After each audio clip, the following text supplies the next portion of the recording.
Call to order. Oh, I don't have to say that part. Sorry. Don't do this often.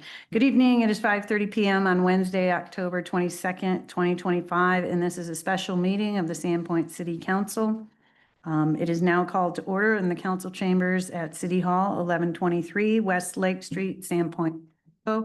For the record, I am Council President Deb Rule presiding. Also present are Councilors Joe Sparrow, Justin Dick, Kyle Schreiber, Pam Duquette, and Rick Howarth. Mayor Grimm is absent due to other out-of-town obligations.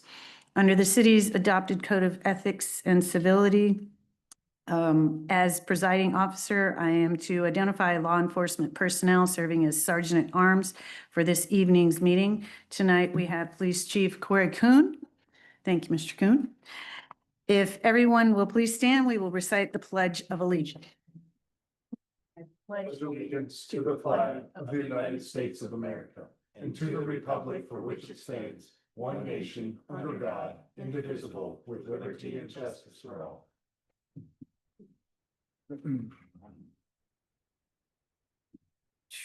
This special meeting was called at the request of council members to consider a vote on the public release of the third-party legal opinion regarding the expiration of the legal services agreement with Lake City Law and to convene an executive session pursuant to Idaho Code Sections 74206 1B and F. And then the first item on the agenda is to discuss and consider the public release of the third-party legal opinion concerning the expiration of Lake City Law's legal services agreement. And do we have any discussion from the council? Madam President? Yes. I just wanted to thank everybody for considering this. I think the release of this document is going to go a long way to give transparency to the public about what transpired and how we came to the decision that we came to. Thank you, Councilman Schreiber. And do we have anybody else? I just want to say I concur. Council President? Councilman? Yes, just I guess a little bit more help understanding. If we're trying to be transparent with the public, why are we only releasing one of the opinions and not all of them? Madam President. Oh, sorry. I guess I would refer to Lake City Law on that. Or is this just the Lake City Law opinion? I know that the other opinion was published in the Reader. Right. Yeah, so Mr. Harrington's opinion has already been released. And just for clarity of the record, attorney-client privileged communications, which this is, are held in confidence. And under the rules of professional conduct, I can't release them and you can't release them with regards to who holds the privilege unless you take a vote on this. So when we have a singular client, that singular person can decide whether or not they want to release a privileged document. But when you represent an entity like yourselves, it requires a vote from all of you to determine whether or not a privileged communication is released. And so, yes, you can agree to release another legal opinion if you wish, but Mr. Harrington's opinion was released right away. So by the mayor, I believe. But if my recollection, there was also another opinion as well developed, correct? Susan Meeks, is that?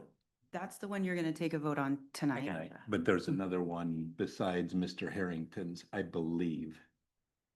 Yeah, I believe the reason, well, one, it wasn't discussed, but number two is it was just the same sentiment as the other one. There was no new findings as understood. And I understand that, but again, if we're trying to be transparent with the public, I think we would want to look at releasing all of the information. And if Mr. Harrington's has already been released, great, I understand it, but I think we ought to think about releasing the other document as well. And maybe we can't do that tonight because it's not on the agenda, but as a future action, we may want to do that as part of the transparency that you're asking for. Well, and I think you're going to want to consider whether or not that other document is even privileged, given it was issued by a law firm that this council didn't approve to perform that work.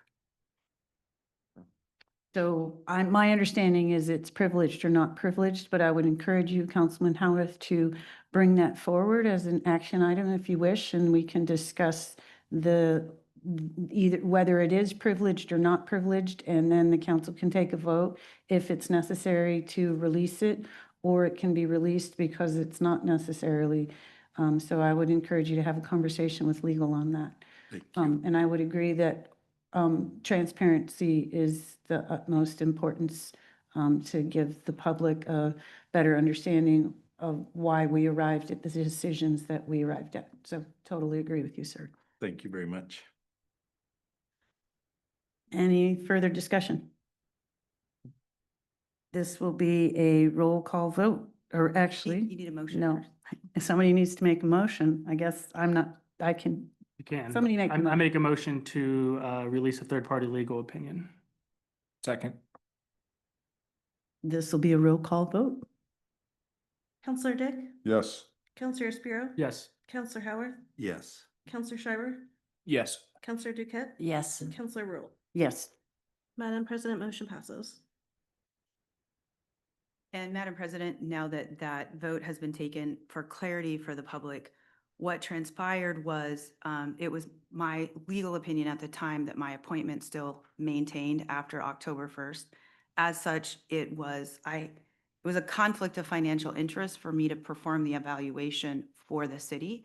It was also a conflict of financial interest for Mr. Harrington to do the same because we had an interest in the outcome of that analysis. And so as an agent of the city, on behalf of the city, I obtained a third-party legal analysis of the actual legal issues that were being presented to us in the moment from October 1st until October 8th. And so for the public's clarity, I have a legal opinion that has already been asked for, of course, by the newspaper that could not be disclosed, from Susan Weeks at James, Vernon and Weeks. And so it's that legal opinion that you've approved the release of. Thank you. Any questions for Ms. Jovic this time? Okay.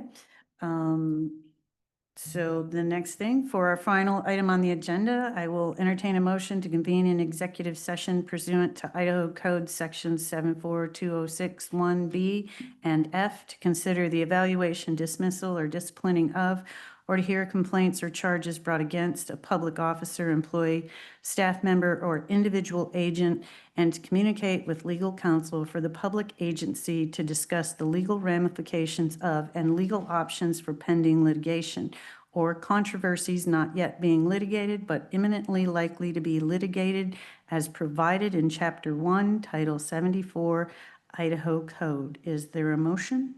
So moved. Second. This will be a roll call vote. Sorry, Madam President, who was second? Sure. Counselor Rule, Yes. Counselor Schreiber, Yes. Counselor Spiro, Yes. Counselor Howard, Yes.